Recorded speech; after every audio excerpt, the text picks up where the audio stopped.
Oh yeah. Well, in Rocky 3, there's this scene where Sylvester Stallone as Rocky is running along the beach with Apollo Creed, and Apollo Creed's much faster, and they're there running across the sea and the beach, and eventually Stallone is catching up with Apollo Creed, and Eli and I do this from breakwater to breakwater. I've not braved sporting the shorts that Stallone was wearing and the vest yet, but that might come. Maybe we're reliving the movie moments, you see. That was Chariots of Fire as well, wasn't it, when they were running along your feet? Say again? Chariots of Fire, do you remember the opening sequence of that? Chariots of Fire, yeah. That's it. Did you see Eli be beatboxing the Rocky down, down, down, down, but he's beatboxing it as we're doing the stuff. So it's really good fun. It's really good fun. So tonight we need to finish at 8:15 prompt. It's Jill's birthday today, and I said, well, I really wanted to do these lessons as well tonight, so if it was okay that I did the lessons and then got off prompt. So we have a mutual understanding and agreement. Oh, I wish her a happy birthday. I will do. Thanks, Shepard. Thanks. So let us begin then. You want to all mute yourselves, and then it'll just stop any kind of interference. And that's not to say that you might not unmute yourself in a moment, because I'm about to ask you all a question. So a couple of people may then speak, but then we generally get a clear channel. Does anybody want to say anything or ask anything about that practice that you've been doing that I've sort of taught for 2 or 3 weeks now? Does anybody want to ask anything about that or say anything about it? You may not have been practicing it. You might not even know what I'm talking about. Well, no one, obviously. That's fair enough. Very good. Okay, well, we did have one question about it. It's like, what's that about then? So I shall talk for a few moments if no one else wants to intervene about what's that about. I would genuinely say don't worry about it. Yeah. What's it for? It's to help clear conditioned stimulus response patterns. Yeah. So if you've got any conditioned stimulus response patterns, we've all, by the way, got conditioned stimulus response patterns, some of which you'll be aware of and some of which you won't be aware of. But if you want to clear that out, yeah, then that's quite a good practice for it. It's also a good practice for kind of generally becoming more integrated. Right? Quite a good practice for generally becoming more integrated. And of course, when we become more integrated, it's kind of easier to wake up to the stimulus response patterns. Right? Now then, should it worry you when you notice a stimulus response pattern that you've been stuck in for years? No, that's a very good sign, yeah, noticing it, because at one level it gives you a chance to actually more consciously decide not to go into it, yeah. When I'm talking about stimulus response patterns, do people know what I'm talking about? Yeah? Some people nodding, some people shaking their head. So a conditioned stimulus response pattern. So let me think of an example. Well, I was working with somebody earlier today, and whenever they're in groups, yeah, he's now begun to notice this about himself. Whenever he's working in groups, yeah, and people seem to be getting behind in what they're supposed to be doing in the group, yeah, he just immediately offers to help them.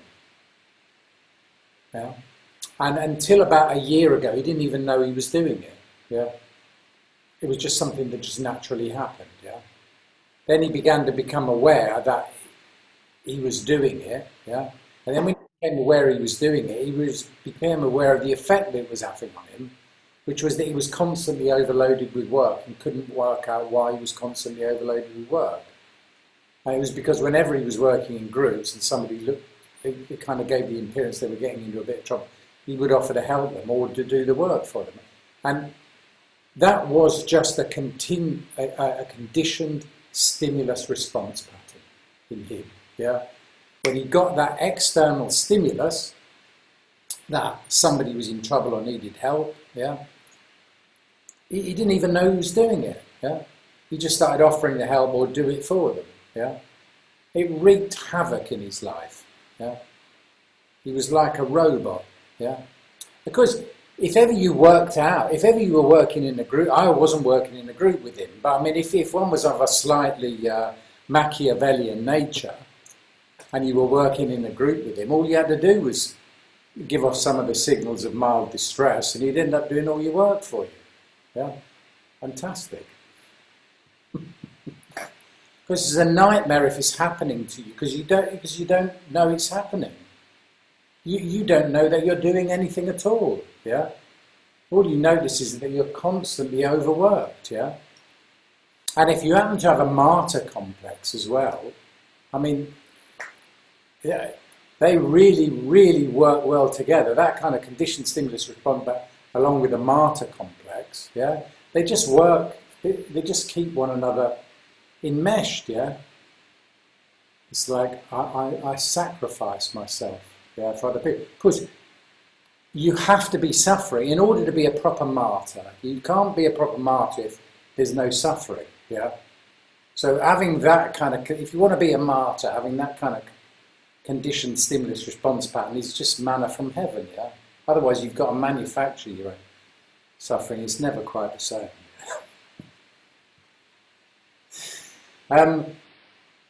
So, do people get what I mean by a kind of conditioned stimulus response pattern? Yeah. Now,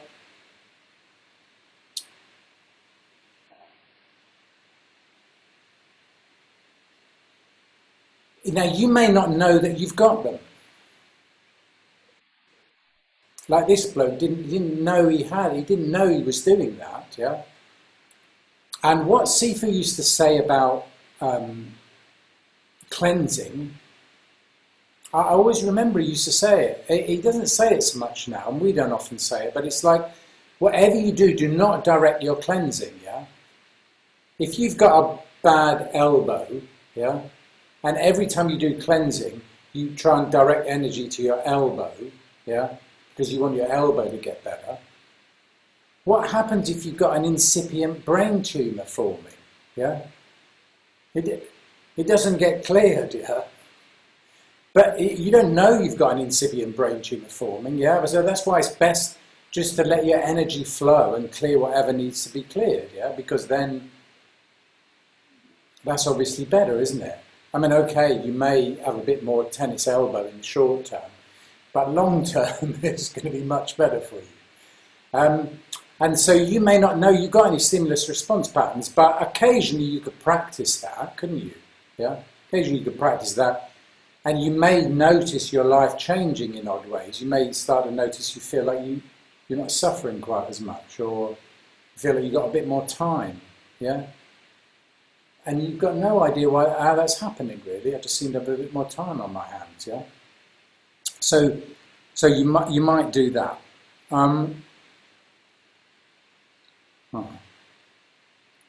So I have found that that practice to be quite useful. Yeah, I have noticed myself. I don't even really know what I've got rid of, actually, but definitely over the last 6 months, things have been changing a lot. Yeah, for me personally, in really useful ways. and I can't even really put my finger on what it is that's dropped away. But I'm clearly I'm not doing something that I was doing before. Yeah?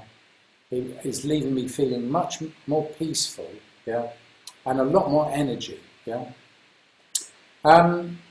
So that's a bit of blah blah blah. Yeah. Has anybody got any questions about that blah blah blah? Yeah, Matthew. Mute myself. Hi, thanks.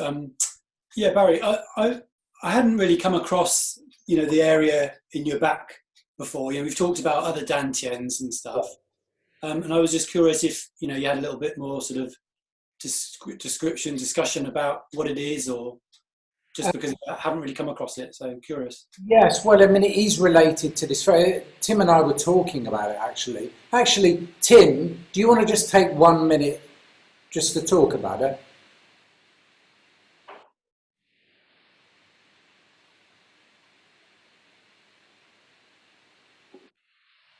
Oh, Tim, your mic's not on, mate.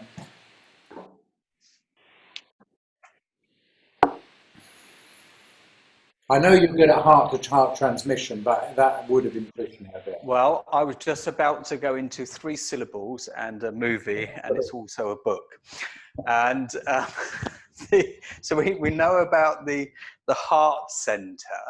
We often refer to the area around the sternum as the heart center or spiritual center, and that when we're smiling from the heart, it's not from the physical heart. Often it's from the spiritual heart. And we also know that when we feel a lot of anxiety, or if there's depression or sadness, that this area closes down. So Sifu would often say, when you're doing the exercises, make sure the heart and lung meridians are open so that energy flows more freely, which is why things like lift in the sky, beautiful butterfly, and all of those things get the area flowing across, the chi flowing across the area. But he doesn't really talk about that place in the middle of the back so much, in the Du and then the Ren meridians. But the place between the back and also on the front is also that spiritual center. So when that opens up and energy flows more freely through, and then it starts to flow around the small universe, spiritually we can feel very free. When we smile from the heart, it releases, as Sifu said, releases our spirit. He also said that when doing Dantian training, one didn't really have to specifically do anything about their Dantians. Just merely noticing them often was enough to activate that Dantian and get energy flowing there without having to direct energy flowing there at first. And I think that's probably quite a wise thing to do, because then it would stop people overthinking and overtraining it. So you could look at that area in terms of it's the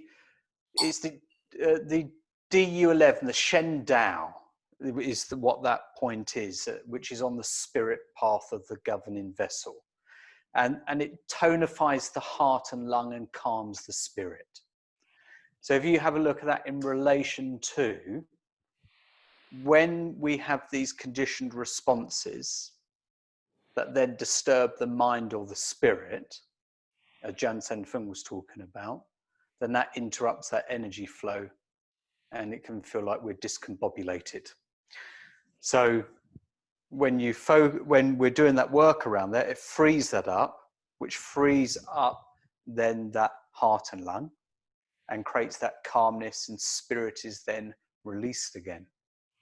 So it's a way of tonifying that, but releasing that as well. But the thing is if we start to then think about it every time I'm tonifying my spirit, and so I need to go to the GU11 point in order to tonify my spirit, because at the moment I'm feeling mildly disturbed, then we get locked into then these meridian points. And Sifu very rarely talks about the acupuncture points.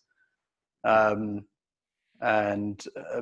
think because of that, because otherwise we get too locked into it. And I think one of the things that Barry's introduced over the years, and I've sort of taken that into my teaching as well, is that idea of something being co-located within an area, as opposed to thinking it as a specific point. So then it doesn't really matter, does it? It's just like generally think of an area, frees the spirit, you feel calmer as a result. Job done, really then. Otherwise we get locked into, I must release my Shen Dao. And just so that you all know, that's useful information, yeah? But I can absolutely assure you that none of that information was involved in the emergence of that practice. So you don't need to know that in order to develop that practice or to get the benefits, yeah? But it's interesting, isn't it? Yeah. What's interesting for me is, and you know, Tim's definitely had this, is you start, well, you know, when we're developing these courses or in our own practice, sometimes you kind of, it's an odd thing. I don't want to say directed, but it becomes kind of apparent, yeah, that something would be useful, yeah? Some kind of practice would be useful from a teaching point of view, yeah? And then, okay, so I don't know why that practice is going to be useful, but that seems apparent that that practice can be useful. Okay, so I'll practice it, yeah, and see what that's like. And it's like, oh yeah, that practice is useful. I've got no particular idea why that's useful, but that's definitely useful for that thing that it seemed it was going to be useful for, yeah. And then afterwards, yeah, then sometimes Tim and I go, I wonder why that practice is useful, and we'll maybe go and look at different things and go, oh, that's interesting, because we didn't know that, yeah. So that's not it's supposed to be mysterious. I'm just saying that you don't need to know that to get anything out of this practice. That's not how this practice emerged, yeah. So you can just get the benefits. It's like, oh, well, no, that is definitely useful, yeah. And I know a few people. I mean, Tim definitely does it. I know a few people who have, you could say, stumbled into practices, yeah, where it seemed to come from nowhere. It's like, okay, that seems to be a useful thing to do. And then you check it out and it's like, yeah, that's very useful. But you don't really know actually what's going on. Yeah? The biggest danger at that point is to start to come up with a theory. Oh, yes, we better come up with a theory as to why that's working. Complete disaster in my opinion and experience. Right. Okay, so enough blah, blah, blah. So we're doing bone marrow cleansing for sensitivity, yeah, and courage in times of change. These are definitely times of change. Can I just ask, it's a rhetorical question, actually, really. I'm not expecting you to answer it directly. I mean, some part of you will answer it, I imagine. But have you suddenly, in the middle of your practice, yeah, you found yourself apparently in a dark cave with something that appeared to be a dragon's eyelid in front of you, yeah, that gradually opened, yeah, so that the dragon was looking at you, yeah? Would that bother you in any way, yeah? Or would you try and work out what it meant, yeah? In my opinion, if and when that sort of thing happens, yeah, it's best just to go along for the ride, really, yeah. They definitely don't think about it if and when it's happening, yeah. And to be honest, you might not even think about it very much after. You might go, wow, it's like, this was weird. It's like I was in a big cave. I didn't really know what it was, but all of a sudden this thing opened. It seemed like there was a big dragon's eye looking at me. It felt very odd, yeah. So were anything like that to happen to you, or any other strange thing, yeah, where you met some other version of yourself, at a different age, another conversation. Yeah, definitely do not, in my opinion, get involved in that group process at all. Just enjoy the fact that something weird and interesting is happening to you. Okay, so let me just make sure that my mic is on. If you want to stand up, you can do that without me.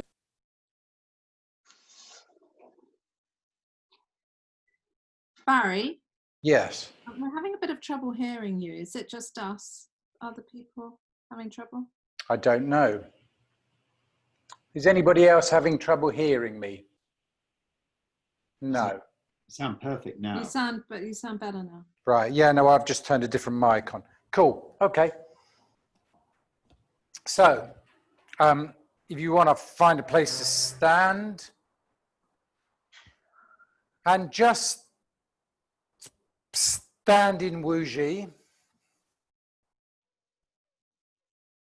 You know how to do that now, yeah?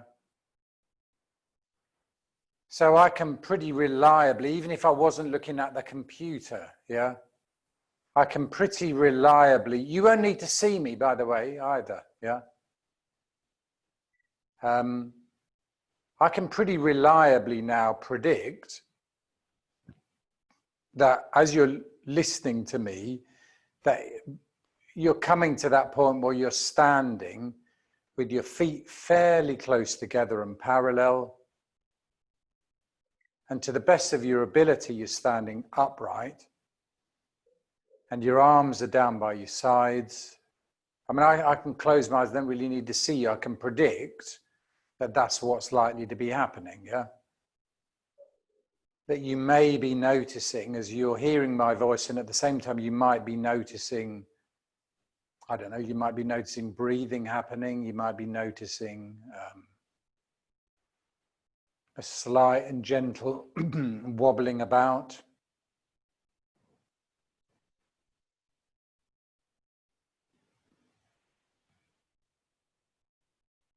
You might be noticing some sensations of some kind in areas of your body.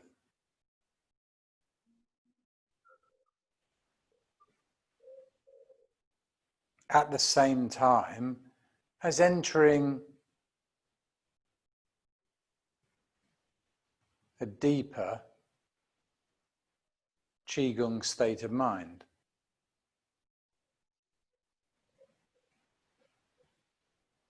Which you wouldn't need to be aware of.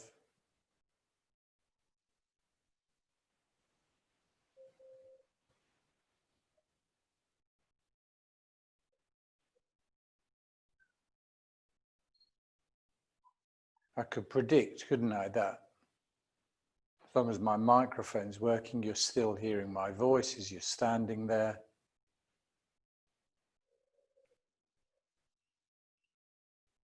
Noticing any single or combination of those things.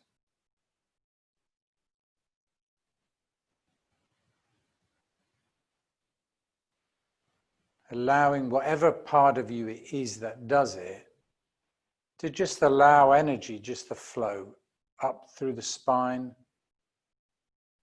and then down through the spine.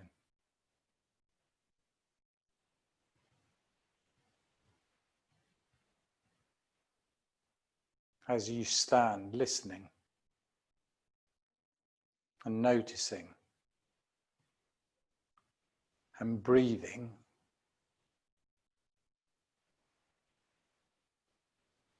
energy moving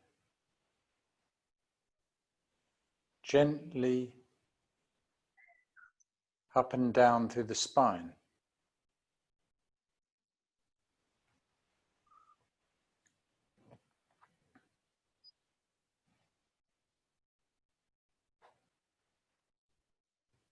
Where now you could just take that for granted so that your mind was free.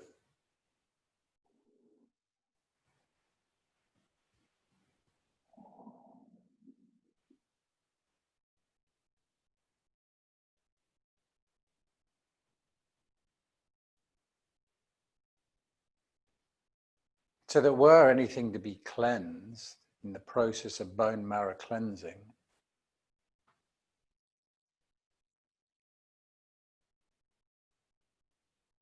there might be observations in the mind of all kinds of myriad of experiences and sensations that wouldn't need to be grasped onto, but just observed as they shift and transform.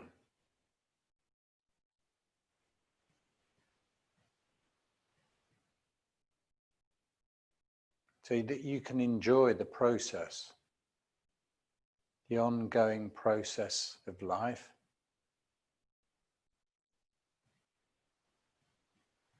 constantly renewing itself without needing to grasp onto itself.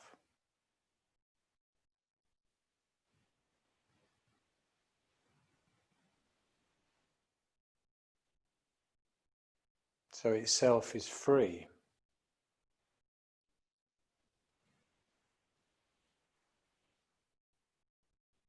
And the breathing can occur freely.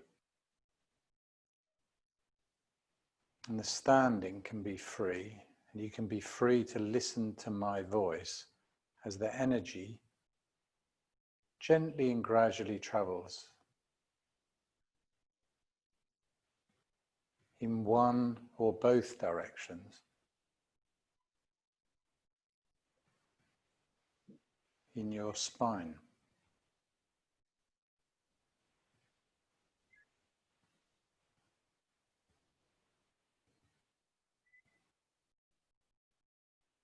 So that it can be enjoyed.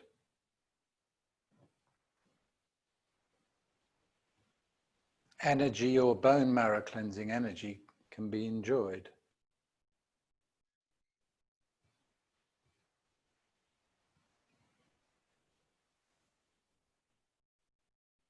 So that all of the experiences and any manifestation or any object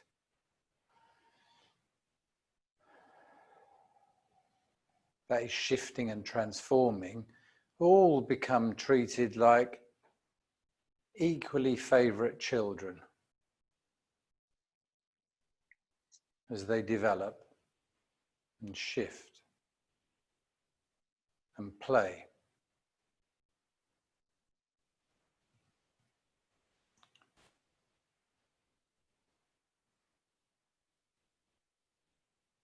Just enjoying bone marrow cleansing. Noticing this time of change.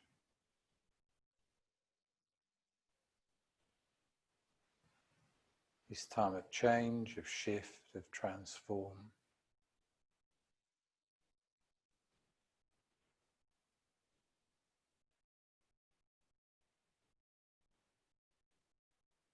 It's almost like no practice at all. No practice, it's just enjoying.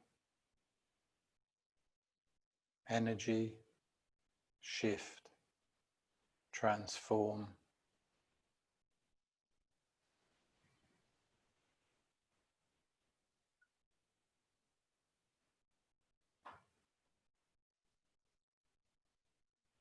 Good, and then just have a brief and gentle thought of the Dantian.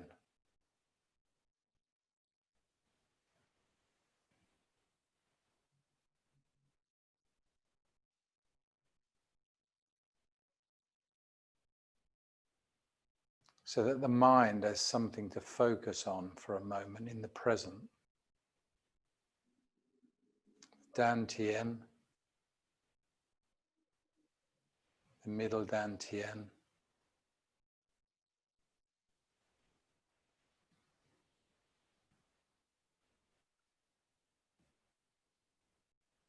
the Dantian that is just below,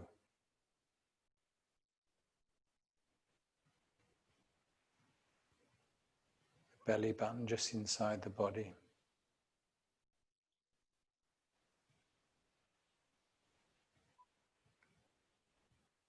And then just have a brief and gentle thought of the Dantian. And then rub the hands together. Rub the face and the head. Good, good, good. Have a walk around the room. Ah.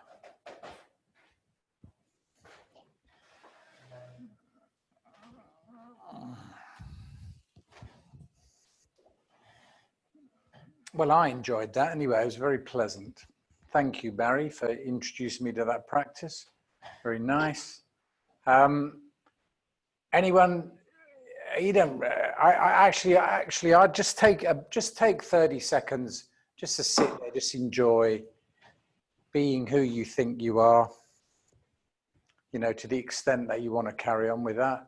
Just take 30 seconds, just without having to think about anything.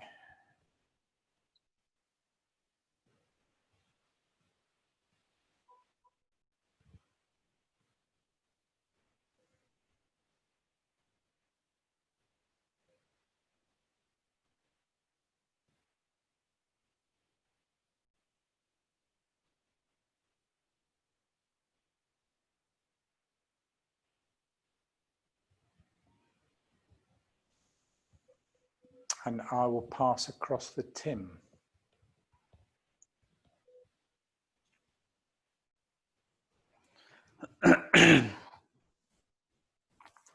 Good, goody good. That was nice. When we talk about the Dantians, there can be an idea that they're these things, as in energy centers, just because sometimes they get described as energy centers. But I think it's just more of like a term rather than the reality of it, because my experience of them, it's more like eddies in water. If you go down a stream, and as the stream comes around the bend, you get these little eddies. Do you know the eddies in the water? These swirls of energy, these swirls of water. And you could have an idea that you could take that eddy out and you're like, oh, it's gone. And there's no eddy there anymore because there's no energy that is flowing through that area. And you could look at from the top, like a view from the top, and then look at all of these eddies in the water and go, there's one, there's another one, and there's another one.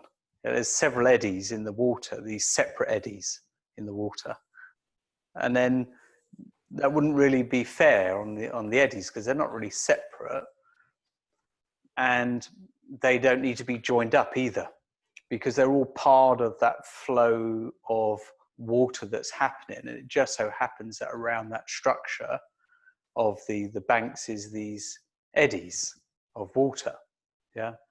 And within the body are these eddies of energy that happen to be co-located within the curves and the structure of the body. And when we become aware of those areas, we become aware of the energy there as well. So when I was practicing the Dantian training, as Barry was saying earlier, these different experiences we have, and then over the years we'd often check those with Sifu, and I had these experience of the Dantian, the Dantian's work, and then had emailed Sifu about the Dantians, and he said, "Oh, it's really interesting what you're saying. That's what was written in the classics." And then I had these experience of that it was all just one. All the Dantians were just one anyway. They weren't these separate Dantians. It just happens that at that time of awareness that the mind was co-located in that area, that noticed that there was some energy swirling around that area. And he said, "Oh yeah, that's right." Not any like big deal about it either. It's not like, "Oh my goodness, oh my word, the amount of wisdom that you've downloaded already is fantastic." And it wasn't like that. It was like, yeah, whatever. It's not like a big deal. It's just like, it's all just energy flowing. But we use these things as convenience in order to help us. And when Sifu Kai came over earlier on the year, we were chatting about meridians and acupuncture points, meridian pathways. And Sifu Kai is a very experienced acupuncturist. He could like throw a needle and it would just land in the right point and it would have enough energy in there to wake up the systems. You know, he'd be doing it like blindfolded. Wouldn't really matter where it went, it would have the same effect. And he said, well, of course, because there's not actually any meridians. I was like, what? You're an acupuncturist, you work the meridians. He said, yeah, just convenient term, you know. There's not really any meridians. There's just these points within the body that happen to be located around where energy is and collects well. I was like, oh, like dantians. And he's like, yeah, you know, just these things. But in order to plot them, one had to make like this map.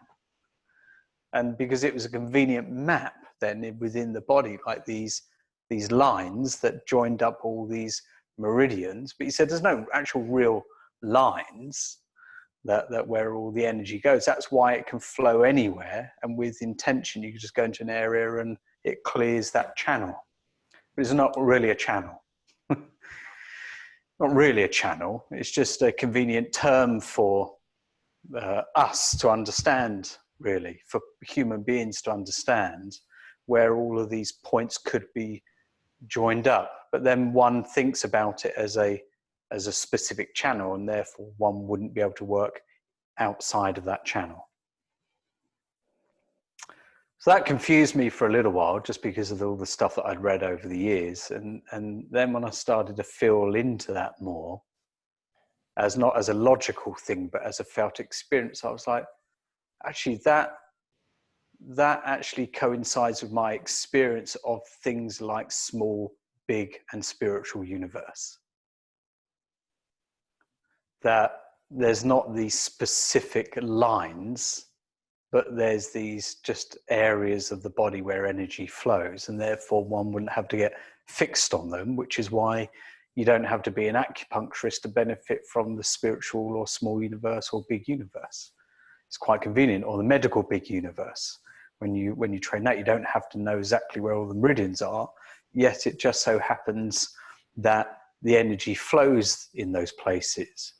In the same way as you don't have to have studied anatomy in order to have the energy go to the right organs. And I remember when we were in London on our very first course with Sifu, where Barry was there as well, and Sifu would say about just let the energy flow to a particular organ. And he'd say, you don't even have to know where that organ is. And my mind would be like, but I need to know where that organ is. Otherwise, how can energy go there? Of course, I didn't know that actually just the body's own wisdom would find its way. So you didn't actually have to know where everything was exactly in order for energy to go there anyway. So if we were to say to think of your transverse colon, you know, you might think, oh, I know that one because I remember it in anatomy, so I can get it there. But actually, does everybody know where the transverse colon is? Excellent, good. So just close your eyes and just allow your energy, without thinking about it, to go to the transverse colon.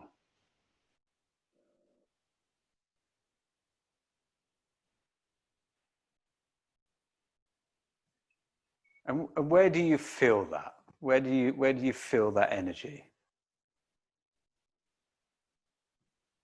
So you've had it long. Right. John, did you know where it was? Did you know where it was, John? I can't hear you. Yeah, I guess so, yes.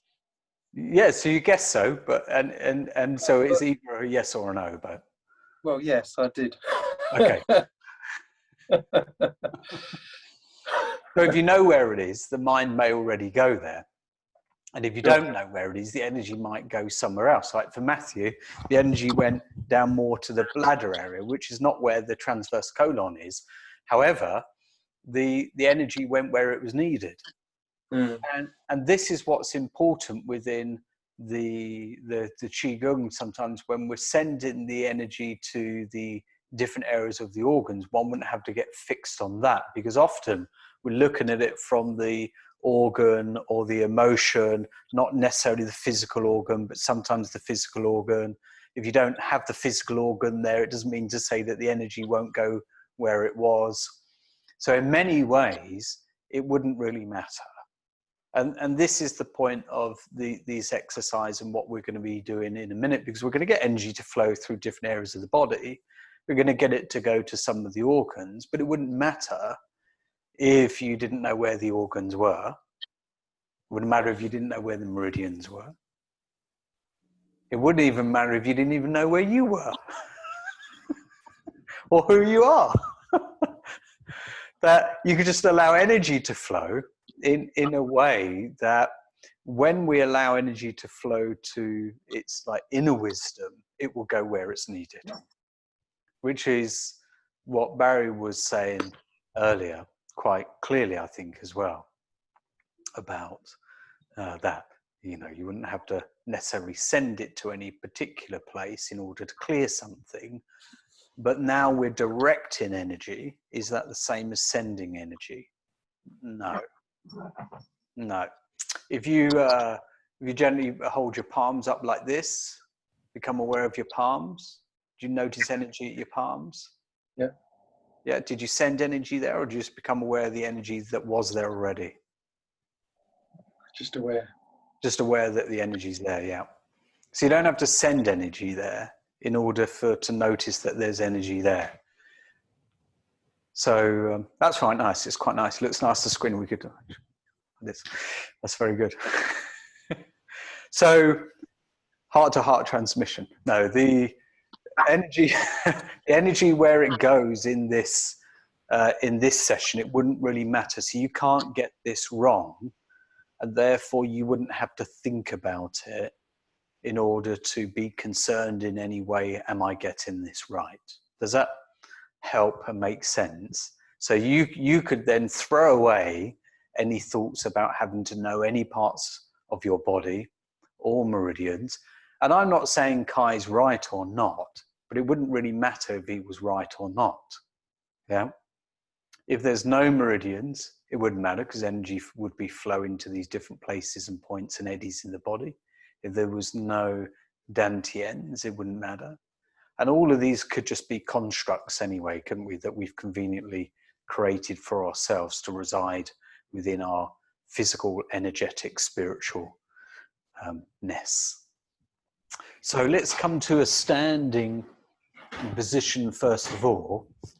But it does seem that when we're practicing Qigong, like we are actually doing something or creating something or making something happen.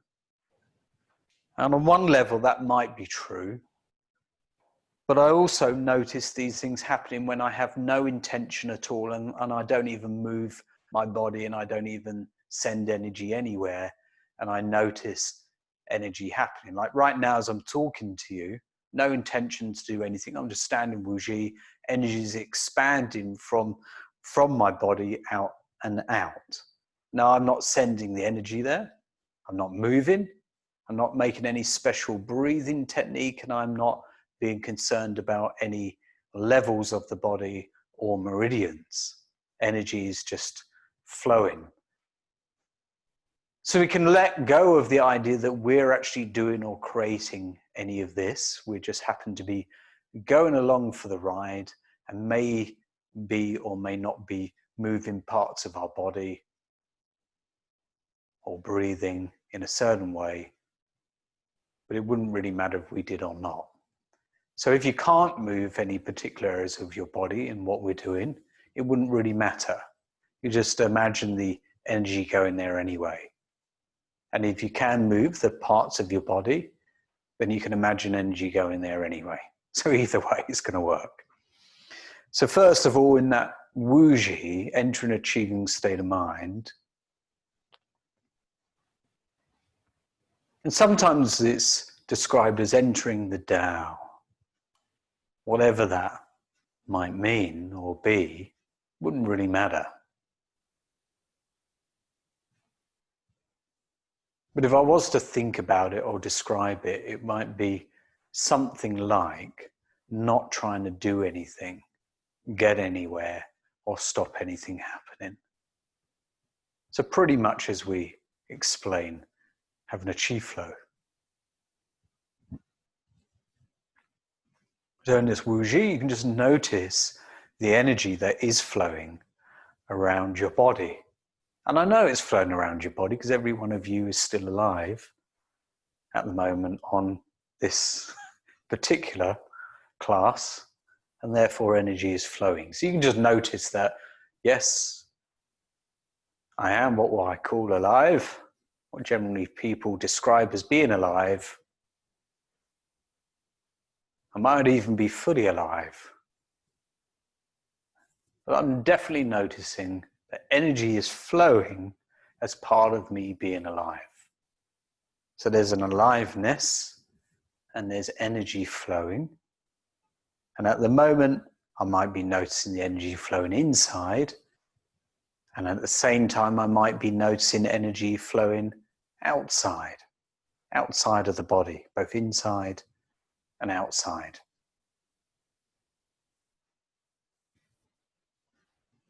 And it can be both of these at the same time, or you might be noticing more inside than outside, or noticing more outside than inside. It wouldn't really matter. Taking the matter out of this and just really noticing the energy.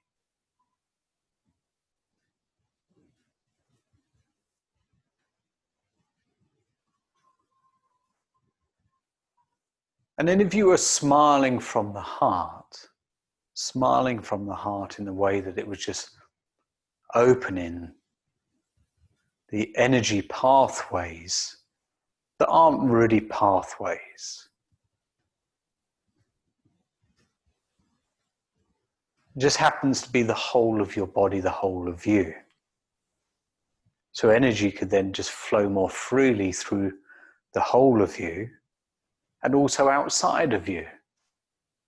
And the meridians aren't outside of you, but energy definitely seems to be flowing outside of us and inside of us.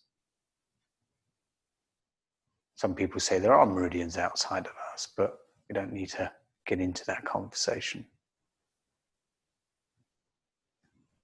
Just allowing that energy to flow. Becoming aware of that area that is called the byway, but just happens to be an area of the body where energy flows in all the time it's flowing in. It's just that when we notice it flowing in, we might become aware of that energy flowing in through the byway, as in the cosmic shower. And now as we turn our palms to face forwards, we may notice the energy that's at the palms of the hands. Not because we're sending it there, just because we notice that the energy is at the palms of the hands. And as we come to do what we call gathering the cosmos, you might notice, do this slowly, you might notice that there's energy around you as well. And you're not really gathering the cosmos, but it might feel like it, like more energy is coming to you. More energy is coming into that space that you're creating with your arms as they arch into this gathering the cosmos form. And you may notice the energy that's around you and within you as the arms come up and the arms come down. Noticing the energy flowing through the body, through the whole of the body and around the body. And then once again, coming up and gathering the cosmos.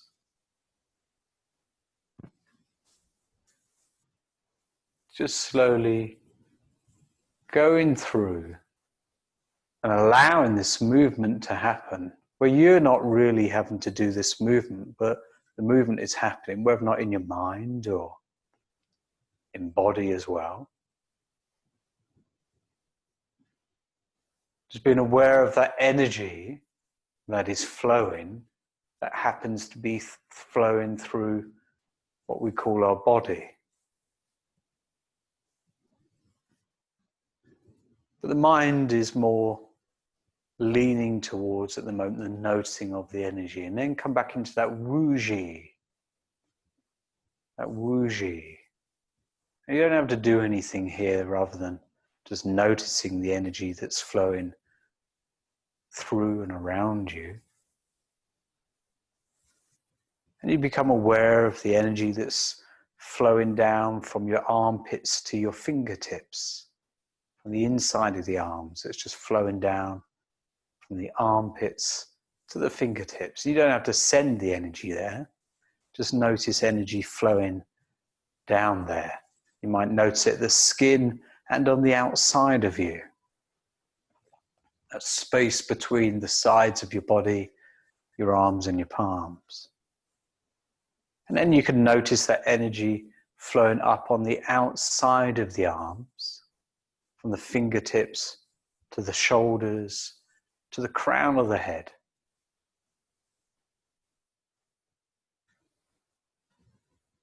Then you can notice that energy flowing down the sides of the body,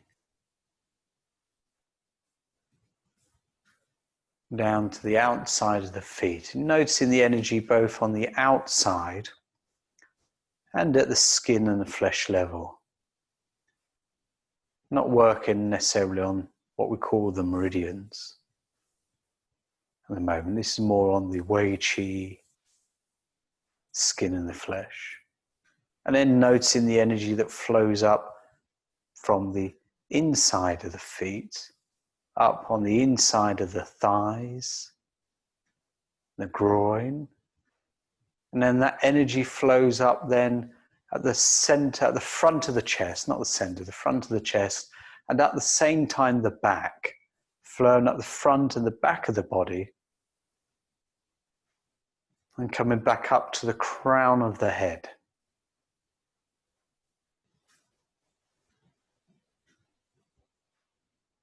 And just notice what it's like to be standing in this like cosmic soup. It's not really a cosmic soup, but it's like standing in a cosmic soup, like you've got a suit on, surrounding the body, a field of energy.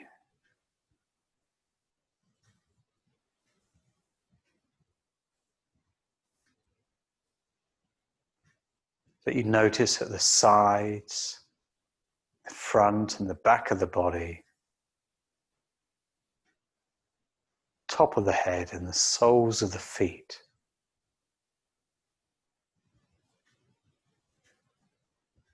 Sometimes when you notice the soles of the feet, it feels like there's no longer the ground that you're standing on.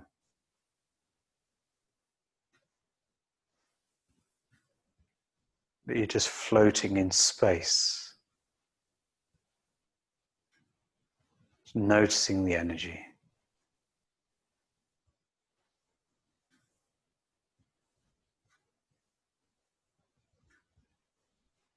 Then noticing the energy that flows down through the inside of the body.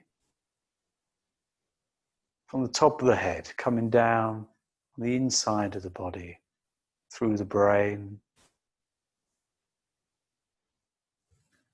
neck and the throat, down, spine, front and back of the spine, through the center of the spine, through the hips, down the arms, fingertips, legs, knees, lower legs into the feet, flowing down through the bones.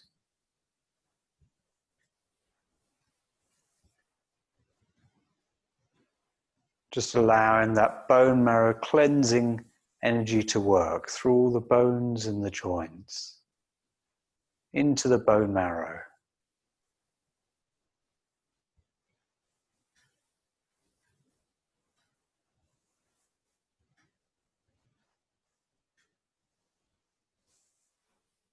And then just naturally, without you having to do anything, just noticing that soaking back out from the bone marrow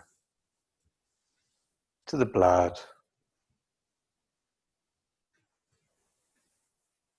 to the sinews and the flesh, muscles, fascia, skin, and wei qi.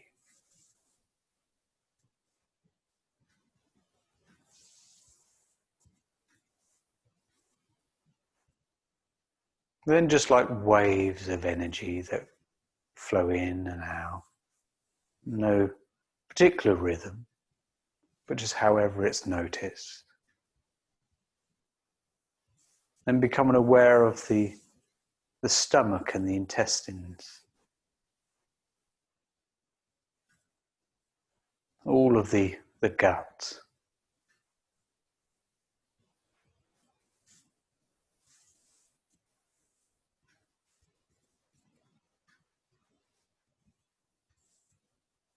All of the digestive system.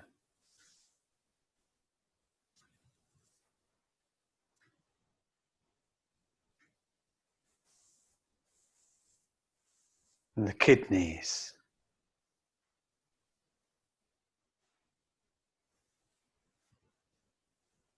And the liver and gallbladder.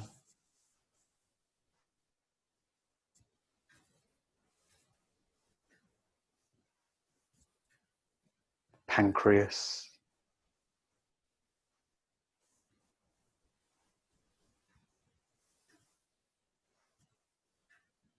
The lungs.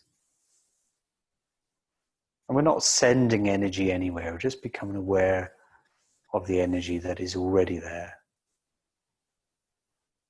And the heart, the brain, not sending energy anywhere. Just becoming aware of the energy that's there. And the glands.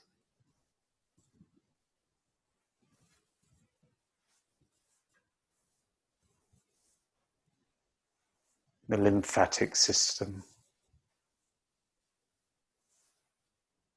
Nervous system.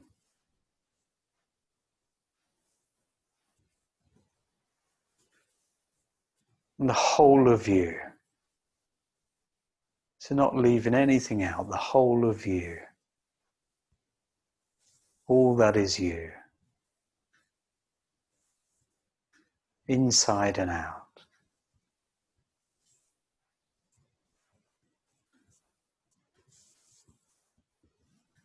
And gently think of the Dantian. Just taking a moment of stillness. No imagery, not doing anything. Just taking the time to just be now.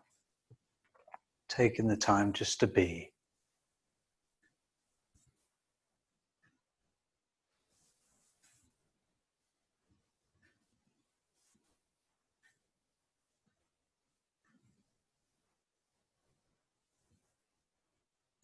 And if you were being fully alive, just be that.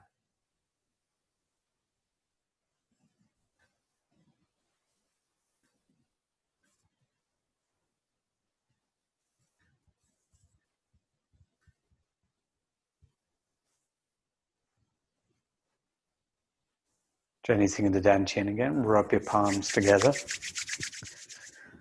Dab the eyes, massage around the face and the head.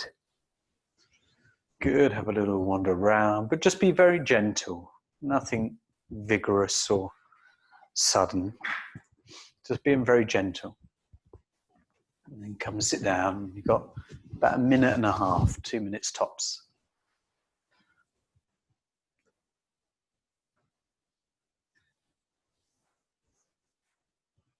Make it gently to the point.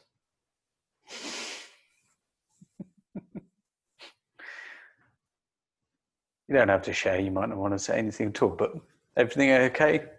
Still know who you are? Everyone nice? Was that nice? Or as you like to say, Barry, quite pleasant? Quite pleasant. Good. You can talk if you want. You can share something if you want. James. Yeah, I should have mentioned this at the beginning, but when Barry was asking, but in my practice this morning, I had a very unusual experience for me where I was doing this, and I often have more awareness in my arms and my hands than anywhere else. And today, when I finished off, it seemed to be a fairly relatively strong experience. And when I finished off, when I came to rub my hands and do the facial massage, I could find the effect sort of carried on for about 5 minutes after I finished. I really felt my hands felt very, very weak. It was, perfectly pleasant experience, but it was curious and not something I'd experienced before. It didn't last for long, but there it was. Yeah, often I've done practices where it feels like I would have to muster all my will and effort just to move. Like there's a body there that seems to know how to function at some level, but right now it's not going to be doing that. Well, I suppose there was a mini version of that. It wasn't my Yeah. So yeah. That's good. It just sounds like things are waking up. So that's very nice. Very good. Okay. I trust that was a pleasant enough experience.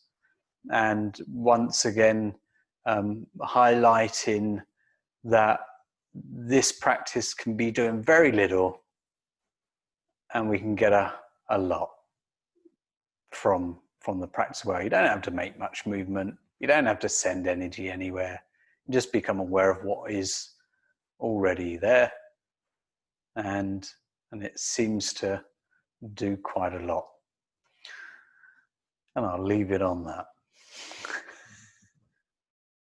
Thanks for joining us again. It's been lovely. I've been Tim.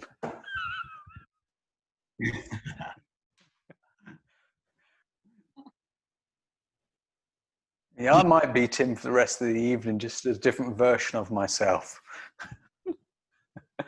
Lovely. Thanks, guys. Bye. Cheers.